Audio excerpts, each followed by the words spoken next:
Hi everyone, welcome to my fourth episode of my United podcast this season. Again, thanks for support on the last one. You guys really liked the mix of the gameplay and the talking about my United, the questions. It was nice to change up the format, and I'm going to have a similar thing today. It's going to be FIFA 20 demo gameplay in the background, and when if I get my hands on FIFA 20. I'll be switching that out with career mode gameplay, which people have also been asking for, so that should be good. So yeah, the FIFA 20 gameplay's in the background, and I'm just going to give my initial thoughts on the Astana game, how we played, and then individual performances that I wanted to talk about, and then we'll go into some questions. So quite similar. So let's get into it. So for my overall thoughts on the game, it wasn't great, but I wouldn't say it was like absolutely terrible. It's not. To be fair, I thought we were better than we were against Leicester, but obviously we were against Astana, not Leicester City. We created a lot of chances. We should have been 3-0 up at half time. I think it really showed in that game. Rashford, he's not one of the best strikers in the league, um, and he's got a lot of work to do. Just there's a lot of chances there that most top strikers would score. I'm thinking of the one where in the court there was like a corner and then someone headed it down. I think it was Tuanzebe, and then Rashford sort of snatched at it with his left foot. And I think most strikers would score. Kane, Aguero, Aubameyang, Lacazette, they'd all score that chance. And then there was a couple of other volleys which he missed as well. So, and then I think Fred had a really good shot from the edge of the box, which hit the bar, or the keeper sort of tipped it onto the bar, I think.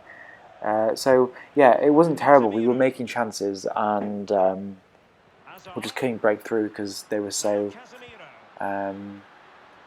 deep.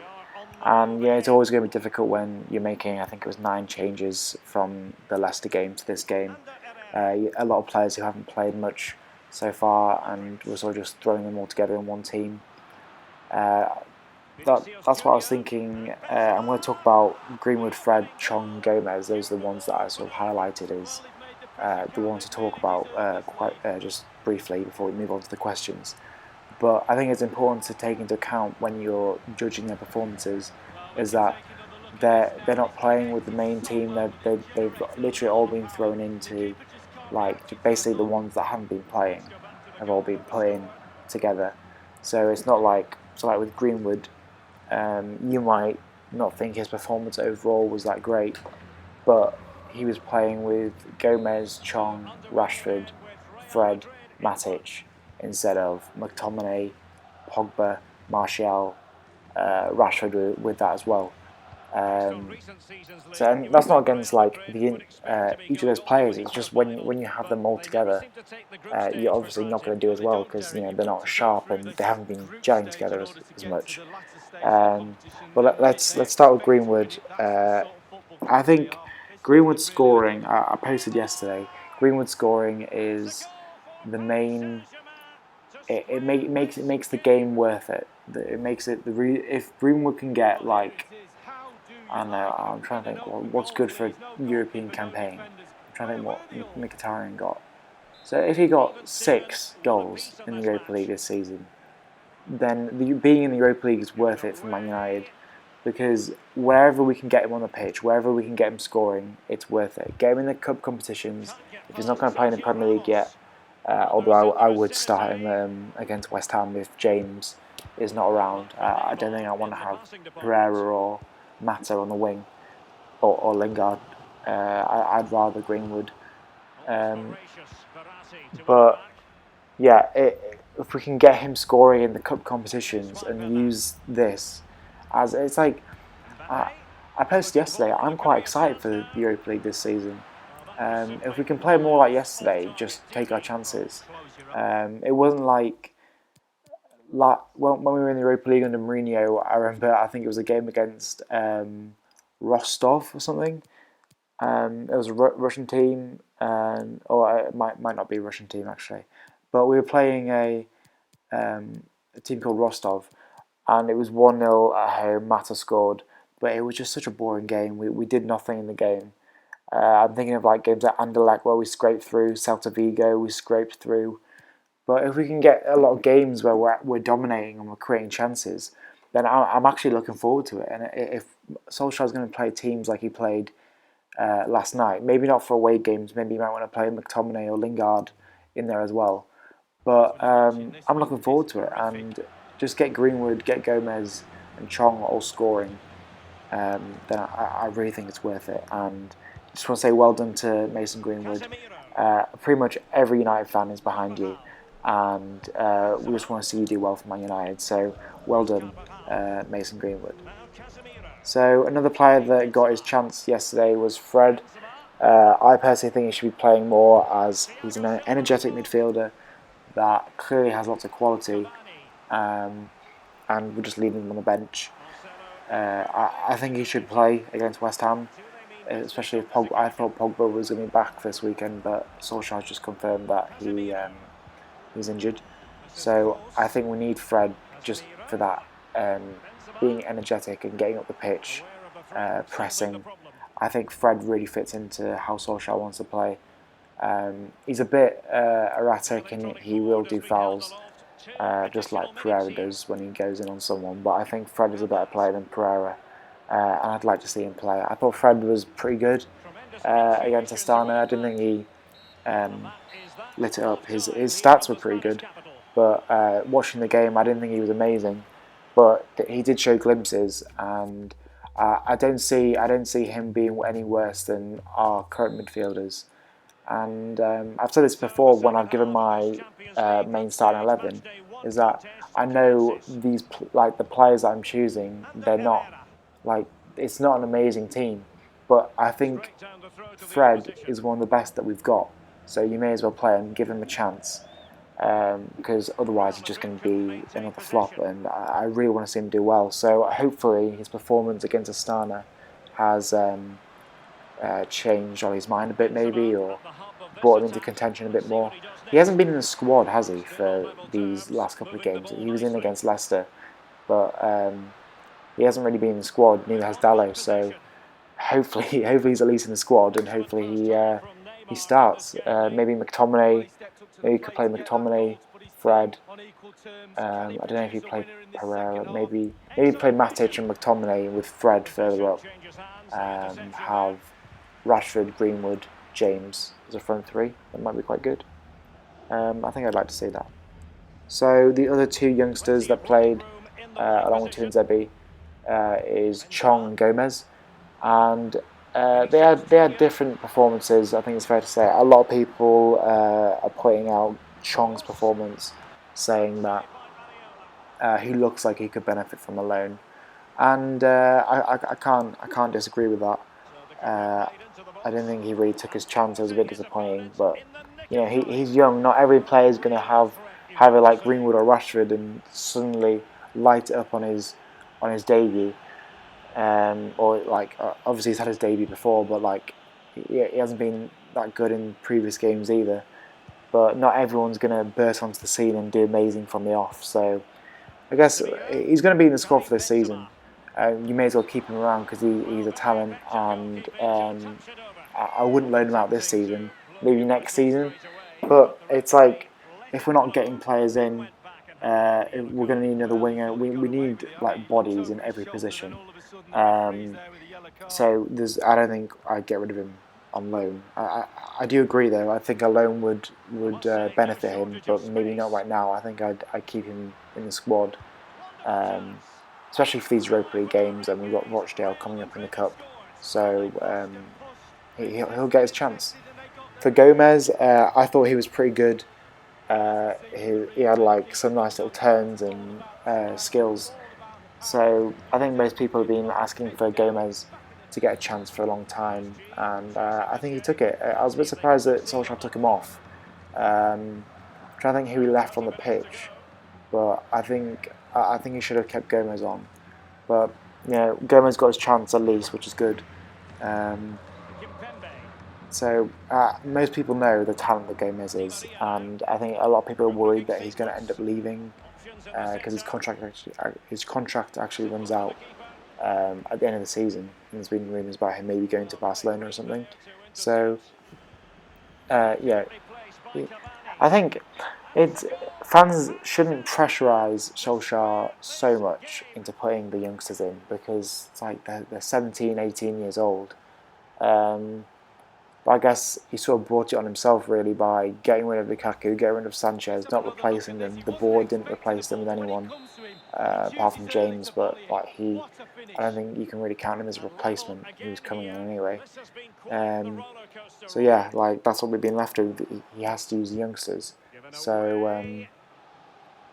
it would be nice to see them to keep getting their chances this season. Again, sort of goes into what I've been saying about the Europa League being good for giving the youngsters a chance, because I think like him playing against a European team at Old Trafford, it's an experience that you can't just make it up. It's not like on the training ground or bring him on for 10 minutes. Like he played, I'm pretty sure it was over an hour he played. So yeah, I do think the Europa League is going to be beneficial to our players this season. Just thought I'd add in a preview for the West Ham game, just my thoughts going into it. I'm quite nervous. I was quite excited for it, with hoping that Pogba and Martial would be back, but it's a shame that they're not, because I just think it's going to be another type of performance that we had at Leicester, where it was very cagey. We weren't creating many chances. We'll have to get lucky on the break, type of thing, which is a shame because I don't want that to be us this season. I thought that with like Solskjaer coming in, it was going to be attacking football. And hopefully we are attacking, and hopefully he picks an exciting team. But yeah, it would be a shame to see if see us just put another performance in that's just kind of meh. But you know what? If it's like the Leicester game where we're poor and we get the win, I'm not going to be disappointed, because with the team that we have with Pogba and Martial, two really important players to us, with them out, and if we manage to get the win against West Ham, who are doing pretty well right now, then I'll be very pleased. So win at all costs, but hopefully a good performance. Again, like being away from home, it doesn't have to be completely expansive and just ripping them apart. Just solid performance where it's not scrappy, giving the ball away to them many times. De Gea having to pull off 5 worldy saves. It's like just it'd be nice to see us play well. It'd be nice to see us play well. But yeah, hopefully we get the win, because we need it, especially because I think if West Ham win, they might go above us. I think because I think if they had have beat Villa, they would have gone above us, but they drew. So I think so. So yeah, hopefully we get the win. Right, so now we're going to go into some of the questions that you guys have sent in. So also thanks again. I say this every week, but thanks so much for all the questions that you send in. Because it's great for me, because it's sort of I can revolve the podcast around the questions, and it's easy to get talking. And also, it's quite good to see the trends between the questions. Like after a game, there's always like maybe 10 questions that are really similar. There's always a decent amount that are all about the same type of thing. So it's quite cool to see after a game, like the trends between what people are thinking. So the first question is from Mohammed, and he asks, "Do you think Rojo should play against West Ham?" So I've seen a lot of people. This is what I was talking about. A lot of people talking about Rojo, asking me whether I think he should be playing. I'm a bit biased with this, because I just personally don't like Rojo. I think he plays. I was thinking yesterday when I was watching the game. He plays like it's his last game, and he's like, "What haven't I done for Man United? What haven't I done in my career? All right, I'll just do it." Like the Rabona, or him trying to shoot from long range. Like he just plays like he doesn't care. And I've just personally never found him reliable. He's always injured. When he plays, he fouls all the time. You saw in the game yesterday, he nearly completely took someone out. The guy went on him, to be fair, but they both really went in hard on each other. But having said that, he was pretty good last night, playing at left back. But I'm not sure. I don't. It's either Rojo or Young at left back. So Shaw's injured for this weekend. I think I'd still rather Young. I don't think Rojo is reliable enough, but I know a lot of people would be happy to see him play. As I've seen a lot of you guys praising him, and I think a lot of you guys want to see him play. So who knows? But I would personally play Young over him at left back. So Mushy asks, do you think the current squad is good enough to win the Europa League? Well, I'd always thought we have a good chance of winning the Europa League with the squad that we have. But then I didn't realise how many good teams are in the Europa League this season. You know, Arsenal, Sevilla, who basically own the competition, Roma, I think. There's a lot of good teams that could cause us problems if we came up against them. But also, I think there's a lot of teams in the Europa League that we could beat. So, I think when we won it in 2017, someone made a good point on one of my posts the other day, saying that when we won it in 2017, we had a lot of experience, which sort of pushes over the line. We had Zlatan, Rooney, Mkhitaryan, who'd been playing in Europe, Mata's still here, Young, Valencia, Smalling are still there, De Gea is obviously still here, Romero is still here, Schweinsteiger, I don't think he played in the Europa League, but Carrick as well. So we had a lot of players that were quite experienced, Zlatan and Rooney especially, I think, and then Pogba as well. So there's a decent amount of them still here. So I'm going to say, yeah, I think we do have a great chance of winning it. I think when we come up against a team, let's say we come up against Arsenal, Sevilla, I think we can beat them. It's just we have to be right at the top of our game because sloppy performances we will get found out. But I think on our day we can beat anyone in this competition. So Andy asks, will Chong ever be good enough to be a United player? A lot of people again have been asking about Chong, what I thought of his performance, whether I thought he was good enough. And no, I didn't think he was that good, but I think a lot of people are overreacting, sort of saying, "Oh, he's never going to be a Man United player." As I said earlier in the podcast, some people blossom at different times. It just maybe right now isn't his moment, but I'm sure he'll get his chance because if he's playing the Man United academy and he's been picked so many times consistently, then he's obviously got a lot of talent. So look at Lingard. Like I know a lot of people sort of kind of dislike Lingard now, but you can't knock him for how he's come through the team. Yeah, he went on loan, he got experience, then he came through, got his chance, got an injury, then he was brought back, given a chance again. So Chong, I think he could do with a loan, but I think it's too early to say he's never going to be good enough as a Man United player. So Sean asks, would you rather win Europa or finish top 3? Definitely, I'd rather win Europa League. I thought the same thing in 2017. I don't see why you'd rather. What is the point of finishing second, third, fourth, fifth, sixth when you can win the Europa League? You get a European trophy. The feeling of going through all these knockout stages, and then winning the competition in a final. I just think that is a better feeling than finishing third or second. Like we did in 2018 with Mourinho when we finished second, we were so far behind. I would rather win the Europa League. If we had the Europa League that season, then I prefer that. So yeah, I'd rather win the Europa League this season, and also I think it'd be huge for the youngsters as well to get the experience of winning a bloody European trophy. Like imagine what it'd be like for Greenwood, Chong, Gomez, these guys winning a European trophy after being like in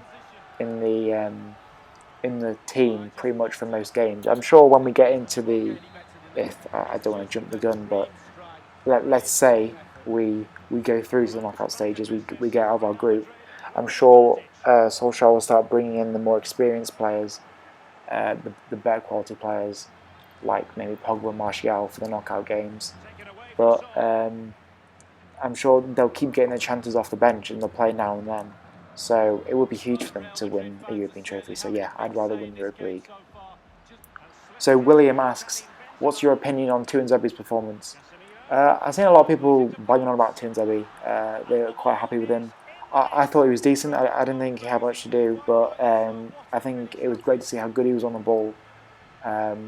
Sort of being able to bring it out, and basically, I think he's going to be great alongside Maguire.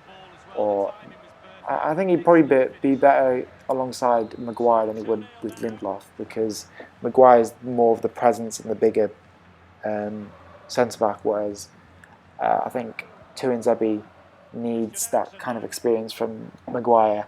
I don't think Lindelof really has that yet. I think so. Both Lindelof and Tuanzebe would really benefit from playing next to Maguire. Maybe we'll also see them in a 3 one day. I think that could work pretty well too, because they're all really good on the ball and they're all good defenders. A lot of Villa fans were really pleased with Tuanzebe last season. So yeah, hopefully Tuanzebe gets a lot more game time. I thought he was pretty good against Astana. So I thought this was a really good question from Marcel Vegso, who asks, will Rashford get a rest? He has been playing consistently since he was 18, and I think that's a great point. Rashford has sort of been burnt out. He's been played pretty much every game since 2016. Has he missed any games? He must have been injured for some more. Did he get a red? He got a red card, didn't he, in one game?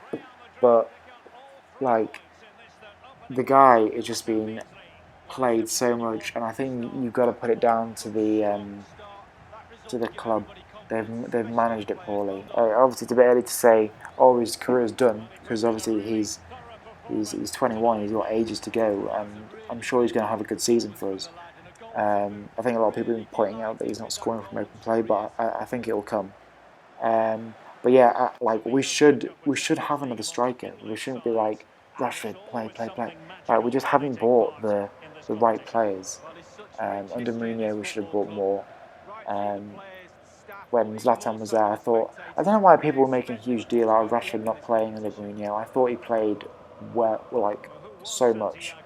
And then people were saying, oh, his career's being hindered or whatever, progress or whatever.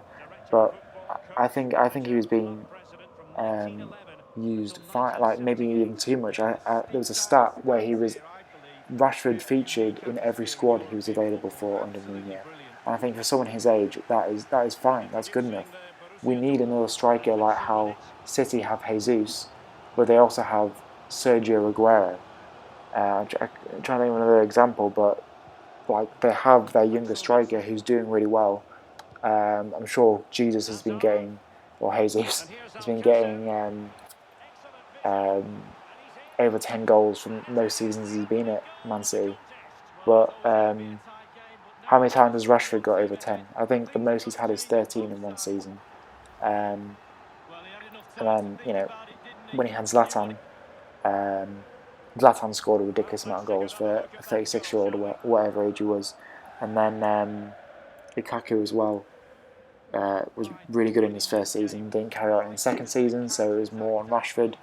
So I think we really missed a trick by not signing another striker this summer to take the pressure off Martial and Rashford, and maybe so we can actually rest them sometimes. But that didn't happen, and I do agree with you. I think he's been playing too much. And for your actual question, saying will he get a rest? I don't think so. I don't know when they're going to rest him, and he certainly won't get a rest this weekend, and he certainly won't get a rest while Martial is injured. Because maybe if Martial comes back, he might be able to play one or the other. But I think our best chance this season is actually playing both of them, because we don't really have anyone else to. If you drop Rashford or Martial, the chances Solskjaer isn't going to bring in Greenwood in their place. He's going to bring in another midfielder, and it'll sort of be a more conservative approach to a game rather than bringing another forward like, I don't know, Greenwood or someone else from the academy. So that's the end of the 4th episode of my podcast this season. Once again, thanks so much for the support you've been giving it. My last video got over 16,000 views on Instagram, which is pretty amazing. Hopefully this can do pretty well. I can keep it up. Hopefully you guys like this format of having some gameplay in the background, me just talking over it, and then obviously using the questions as well. And yeah, so we've got West Ham at the weekend. I'll try to do another one on Monday or maybe Sunday night. But yeah, so hopefully we get a good result this weekend. It was a good result against Astana. Maybe not the scoreline was as large as people were expecting, but I think people were pleased with the individual performances, and it was great to see some youngsters out there. So well done United, bring on the weekend, and see you guys next time.